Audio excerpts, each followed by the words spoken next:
Olá, bem-vindo! Você está pronto para explorar como a falha na gestão de riscos e emergências transforma um laboratório em um cenário de vulnerabilidade? Aqui, você mergulhará no estudo de caso do Laboratório Integrado de Microbiologia Aplicada, o LIMA, para entender o valor prático dos mapas de risco e dos protocolos de emergência. Você verá que a biossegurança é, acima de tudo, uma questão de cultura e compromisso ético. Imagine a seguinte provocação: que valor tem um mapa de risco se ele não conversa com a realidade do seu laboratório? O que acontece quando um protocolo de emergência existe apenas no papel, sem treinos, sem clareza de papéis ou integração com a rotina? É sobre essa desconexão que você irá refletir agora. O LIMA é o cenário do nosso estudo de caso. Vinculado a uma universidade pública, ele manipula agentes de risco biológico classe 2, além de realizar procedimentos pontuais em cabines NB3 para o diagnóstico de patógenos respiratórios. Este ambiente já exige, por si só, um alto rigor de controle e gestão de riscos. O primeiro desafio que você deve notar é a desatualização. O mapa de risco afixado na entrada do LIMA foi elaborado 3 anos atrás. Desde então, novos equipamentos foram incorporados, como uma centrífuga de alta rotação e um ultrafreezer, e o layout das bancadas foi alterado. O mapa já não reflete o ambiente real. Além disso, o plano de emergência, embora exista formalmente, está igualmente negligenciado na prática. A última simulação, o chamado drill, ocorreu há mais de 18 meses, e a participação da equipe foi parcial. Você sabe que um protocolo não testado é, na verdade, apenas uma hipótese de segurança. A crise se instala numa manhã de segunda-feira. Às 10h12, durante o processamento de amostras respiratórias, ocorre um derramamento dentro da cabine de segurança biológica devido ao fechamento incorreto de um tubo. Quase simultaneamente, a centrífuga recém-instalada, adjacente, começa a vibrar excessivamente e emitir um ruído anormal. O técnico responsável, Carlos, entra em colapso de decisão.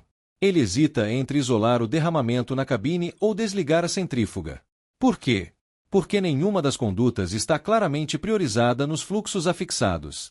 Aqui, você vê a ausência da hierarquização dos riscos em ação.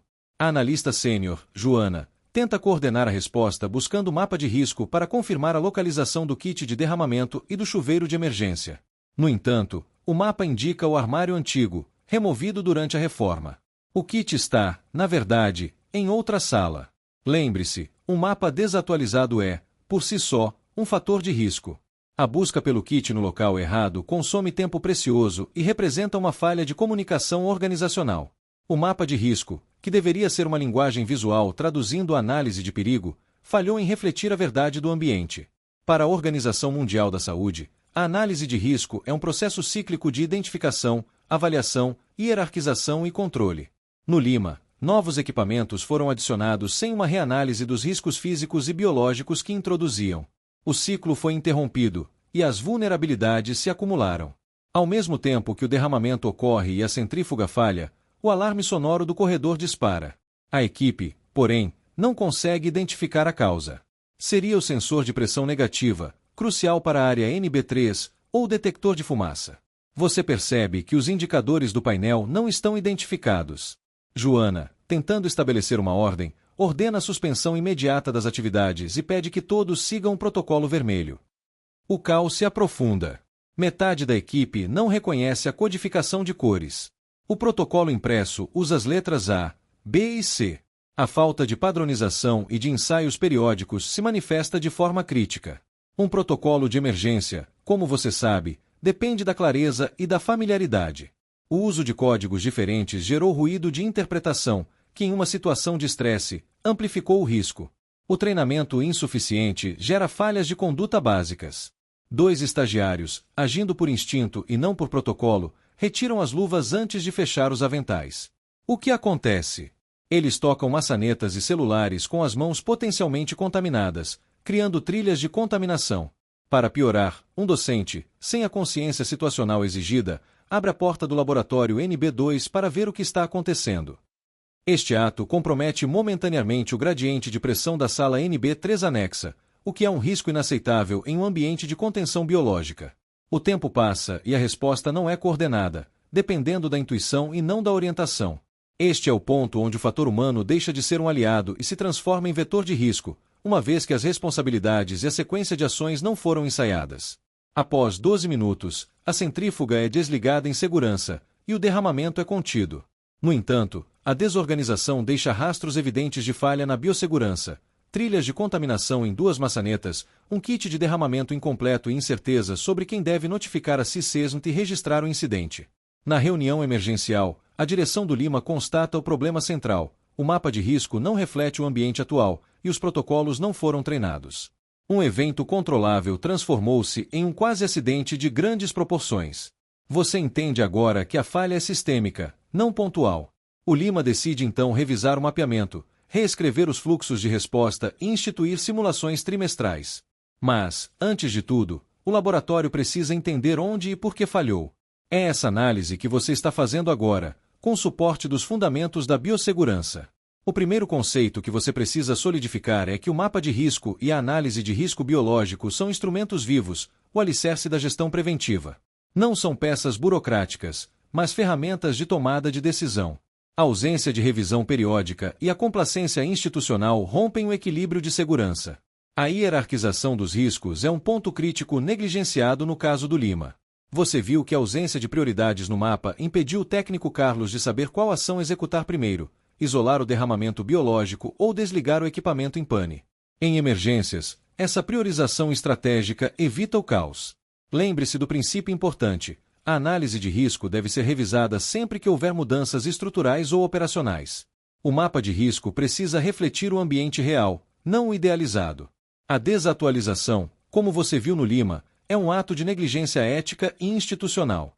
O segundo conceito fundamental é a conversão dos protocolos de emergência da formalidade para a prática real. O problema do Lima não foi a ausência de protocolos, mas o distanciamento entre o documento e a prática cotidiana.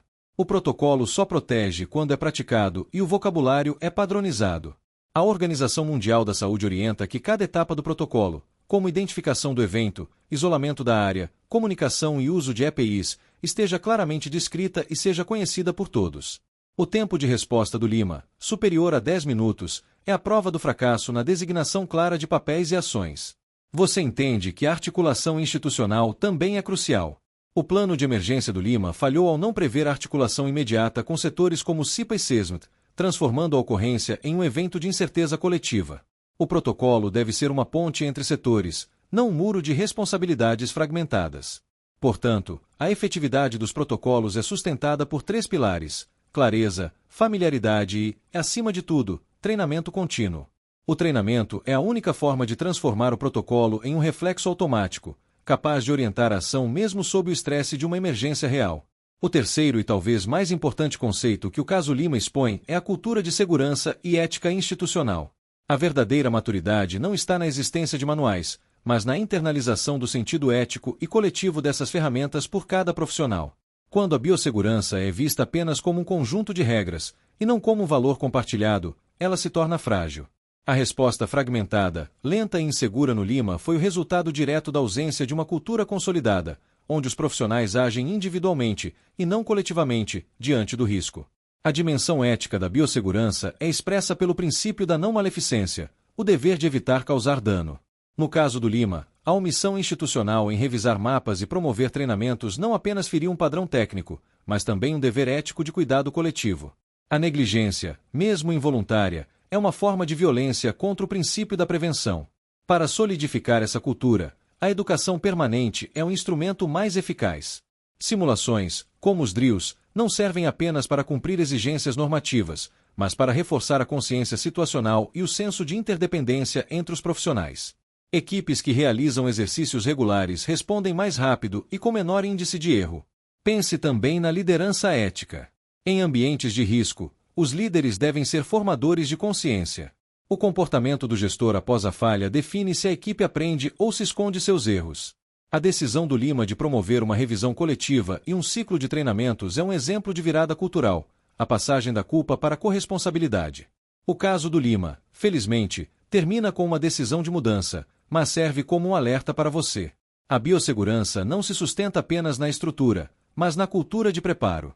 O compromisso com a prevenção é o mais alto ato de respeito à vida, extrapolando as paredes do laboratório e alcançando a comunidade e o meio ambiente. Você viu que o mapa de risco deve ser um instrumento vivo, Os protocolos de emergência precisam ser rotinas testadas e a cultura de segurança deve ser um valor compartilhado. Seu papel como profissional é garantir que a informação técnica se transforme em proteção efetiva e ética para todos. A biossegurança é dinâmica. Esteja pronto para mudar junto com ela. Bons estudos e até breve!